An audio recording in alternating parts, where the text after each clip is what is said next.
Les négociations entre les États-Unis et l'Iran semblent à nouveau dans l'impasse. Le détroit d'Ormuz au Moyen-Orient est de nouveau fermé. C'est ce qu'ont officiellement déclaré les autorités à Téhéran, accusant Donald Trump de ne pas respecter certains accords. De plus, il y a quelques minutes, on a appris que des combattants du corps des gardiens de la révolution islamique d'Iran ont ouvert le feu sur un navire passant par le détroit d'Ormuz, faisant comprendre qu'il est effectivement fermé, et qu'il vaut mieux ne pas enfreindre cette interdiction. De plus, on a appris que plus de 20 pétroliers ont immédiatement fait demi-tour et ont commencé à s'éloigner de ce détroit d'Ormuz, malgré le fait qu'auparavant la Maison-Blanche avait assuré qu'elle garantirait la sécurité de cette zone maritime. De plus, en Iran, ils ont même déclaré que Donald Trump mentait, et l'Iran a répondu fermement à Trump concernant ses projets d'exporter de l'uranium enrichi vers les États-Unis. À Téhéran, ils ont démenti la déclaration de Donald Trump concernant l'uranium enrichi. Et ils ont déclaré que Trump mentait et que l'Iran n'avait aucune intention d'exporter son uranium enrichi, encore moins de le remettre aux Américains. Cependant, en même temps, des informations sont apparues selon lesquelles la Chine serait prête à prendre possession ou à réduire le niveau d'enrichissement de l'uranium hautement enrichi que l'Iran stocke sur son territoire. Parallèlement à cela, les États-Unis prolongent la levée des sanctions contre le pétrole russe, et ils le font à la dernière minute. Alors qu'hier encore, Scott Bessent, le ministre des Finances des États-Unis, déclarait qu'il ne prolongerait pas la levée des sanctions. Ce qui indique que l'escalade au Moyen-Orient va probablement s'intensifier maintenant, puisque la levée des sanctions contre le pétrole russe a été prolongée jusqu'au 16 mai. Et dans ce contexte, Donald Trump lui-même a déclaré aujourd'hui qu'il avait de bonnes nouvelles, des nouvelles plutôt positives concernant les négociations avec l'Iran. Et il dit qu'il s'attend à la conclusion d'un accord. Un accord dans 1 ou 2 jours, bien que les actions de l'Iran n'indiquent absolument pas qu'ils cherchent à parvenir à un quelconque accord. Je m'appelle Alexei Pichi, discutons ensemble de ce sujet, mais avant de commencer cet épisode, je vous demande de vous abonner à la chaîne, de mettre un like, de laisser un commentaire sous cette vidéo et de vous abonner à ma chaîne Telegram Pichi News. Le lien se trouve dans la description de cette vidéo. Alors, laissez-moi commencer par la déclaration de Donald Trump, qui ne correspond vraiment pas à la réalité de ce qui se passe. Le président américain Donald Trump a annoncé de plutôt bonnes nouvelles concernant les négociations avec l'Iran, mais il a averti que la trêve pourrait se terminer sans accord. Citation. Il semble que les choses se passent très bien au Moyen-Orient avec l'Iran. Nous menons des négociations tout au long du week-end, je m'attends à ce que tout se passe bien. Beaucoup de ces questions ont déjà été discutées et convenues. Il a ensuite rappelé que la principale exigence des États-Unis demeure le refus de l'Iran d'obtenir des armes nucléaires. Citation. L'essentiel, c'est que l'Iran ne possède pas d'armes nucléaires. Il ne faut pas permettre à l'Iran d'avoir des armes nucléaires, c'est plus important que tout. En même temps, Trump a laissé entendre qu'en l'absence d'accord, les États-Unis pourraient renoncer à la trêve et continuer à exercer des pressions, y compris le blocus des ports iraniens. Trump a déclaré que des négociations directes entre les États-Unis et l'Iran pourraient avoir lieu ce week-end. Mais comme il s'est avéré, on peut déjà douter franchement du réalisme de tels plans. Je rappelle qu'à l'origine, des négociations directes étaient prévues jeudi, puis vendredi, puis le week-end. Aujourd'hui, c'est samedi, et la situation au Proche-Orient ne laisse pas penser que nous approchons de ce moment. Et sur fond de telles déclarations bravages de Donald Trump, la situation autour du détroit d'Ormuz a commencé à s'aggraver fortement. L'Iran a déclaré exercer un contrôle strict sur le transit et a accusé les États-Unis de violation.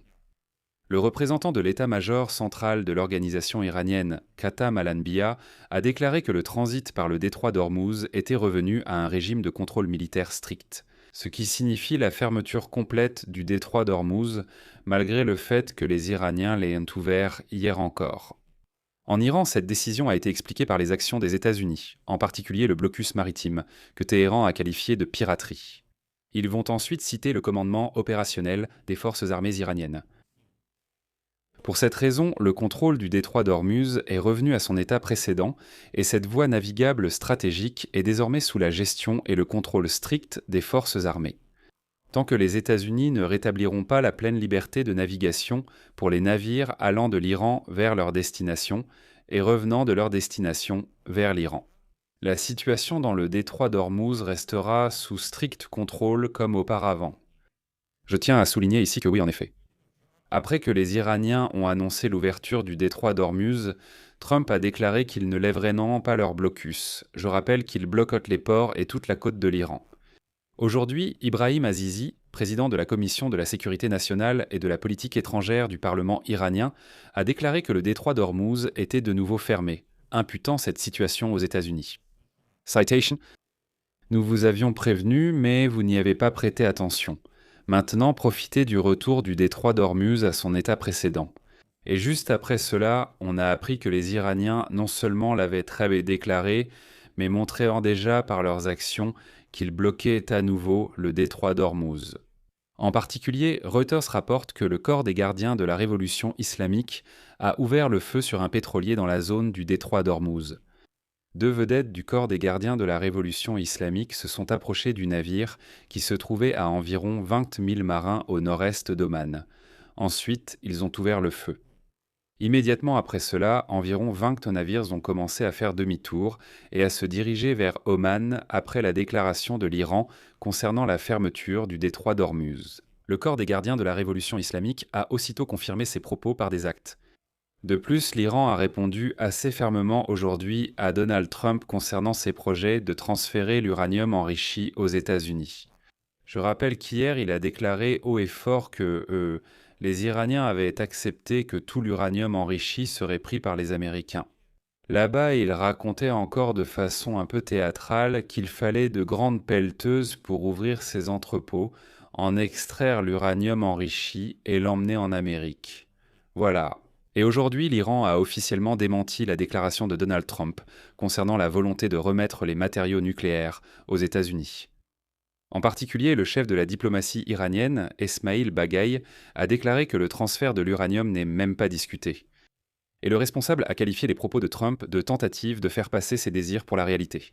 Je cite : « L'uranium enrichi par l'Iran ne sera transféré nulle part. Le transfert de l'uranium vers les États-Unis n'a jamais été une option pour nous. » Trump lui-même, lors de son discours en Arizona, a déclaré qu'il avait l'intention d'emporter l'uranium enrichi iranien à l'aide d'excavatrices. Le président américain appelle constamment cet uranium un panneau nucléaire. Après les attaques de Washington contre des sites à Ispahan, Natanz et Fordo en juin 2025. Voilà. Et Trump a déclaré hier lors d'un meeting : « Comment allons-nous obtenir la poussière nucléaire ? Nous l'obtiendrons avec l'Iran en utilisant beaucoup d'excavatrices. Nous transporterons les matériaux nucléaires aux États-Unis. » Téhéran ne recevra aucun argent en échange. Il n'a pas non plus exclu la possibilité de poursuivre la guerre si l'accord avec l'Iran échoue.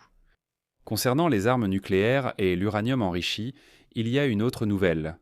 En particulier, Associated Press rapporte que la Chine est prête à en prendre possession, ou à réduire le niveau d'enrichissement de l'uranium hautement enrichi que l'Iran stocke sur son territoire. Selon la source, il s'agit d'environ 450 kg d'uranium hautement enrichi. C'est précisément ce matériau, selon les propos de Trump, qui doit être retiré d'Iran dans le cadre de tout accord visant à mettre fin à la guerre. Actuellement, l'uranium serait stocké. Il est conservé sous des installations nucléaires endommagées. Au départ, Trump voulait que les États-Unis récupèrent eux-mêmes ce matériau. Cependant, Pékin indique qu'il est prêt à se joindre à l'opération et à récupérer ce matériau pour lui-même, si Téhéran et Washington lui en font la demande. Et donc, la Chine elle-même propose 2 options. Soit transférer l'uranium hautement enrichi sur son propre territoire, soit le diluer sur place jusqu'à un niveau adapté à un usage civil. Cela pourrait constituer un compromis. Cela débloquera les négociations entre les États-Unis et l'Iran. Je rappelle aussi qu'en 2015, dans le cadre du plan d'action global commun conclu par Obama, l'Iran avait déjà exporté son uranium faiblement enrichi. À l'époque, environ 11 000 kg ont été envoyés en Russie pour respecter les conditions de l'accord nucléaire. Voilà. Désormais, la Chine pourrait jouer un rôle similaire. Et dans ce contexte, tout porte à croire que, malheureusement, il est peu probable qu'un accord de paix soit conclu prochainement entre l'Iran et les États-Unis. Et ce sont les Américains eux-mêmes qui le signalent. En effet, aujourd'hui, l'Office de contrôle des avoirs étrangers du département du Trésor américain a publié une licence générale qui autorise les opérations liées à la vente, la livraison et le déchargement du pétrole et des produits pétroliers russes. Chargement. Chargé sur des navires au 17 avril 2026. La licence est valable jusqu'à 12h00 heure de l'Est, le 16 mai 2026. Elle remplace la licence précédente qui était valable du 19 mars au 11 avril. L'autorisation s'applique aux transactions qui sont généralement nécessaires à la vente, à la livraison ou au déchargement du pétrole et des produits pétroliers russes. Cela inclut l'amarrage sécurisé et le mouillage des navires. Assurer la santé et la sécurité de l'équipage, les réparations d'urgence et les mesures environnementales, les services de gestion des navires, de dotation en équipage, de soûtage, de pilotage, d'enregistrement, d'assurance, de classification et de sauvetage. En résumé, ils ont totalement rétabli la levée des sanctions sur le pétrole russe. Le représentant de Poutine, Kirill Dmitriev, s'est vanté aujourd'hui qu'il s'agit d'environ 100 millions de barils de pétrole russe qu'ils vont à nouveau vendre à des prix exorbitants. Je rappelle simplement qu'hier, littéralement hier, le ministre des Finances américain Scott Bessent a déclaré publiquement qu'il n'y avait absolument aucune nécessité de rétablir la levée des sanctions contre le pétrole russe. Parce qu'ils sont déjà proches d'un accord de paix avec l'Iran. Et donc si aujourd'hui ils délivrent d'urgence une nouvelle licence, cela signifie très probablement que les négociations ont échoué et qu'au minimum elles pourraient être dans l'impasse. C'est pourquoi jusqu'au 16 mai, les Américains se donnent une nouvelle fenêtre d'opportunité, comprenant qu'il est très probable que le détroit d'Ormuz sera fermé et que le pétrole n'en sortira pas, donc il faut mettre sur le marché du pétrole provenant d'ailleurs. Je vais m'arrêter ici, donnez votre avis et vos conclusions dans les commentaires sous cette vidéo, abonnez-vous à la chaîne, activez la cloche et n'oubliez pas de mettre un like. Si vous considérez que mon travail est important, nécessaire et que vous souhaitez soutenir cette chaîne YouTube, vous pouvez le faire financièrement par tout don ou paiement. Les abonnements de soutien payant sont accessibles via les liens, coordonnés en description ou le QR code à l'écran. C'est tout pour aujourd'hui. Prenez soin de vous.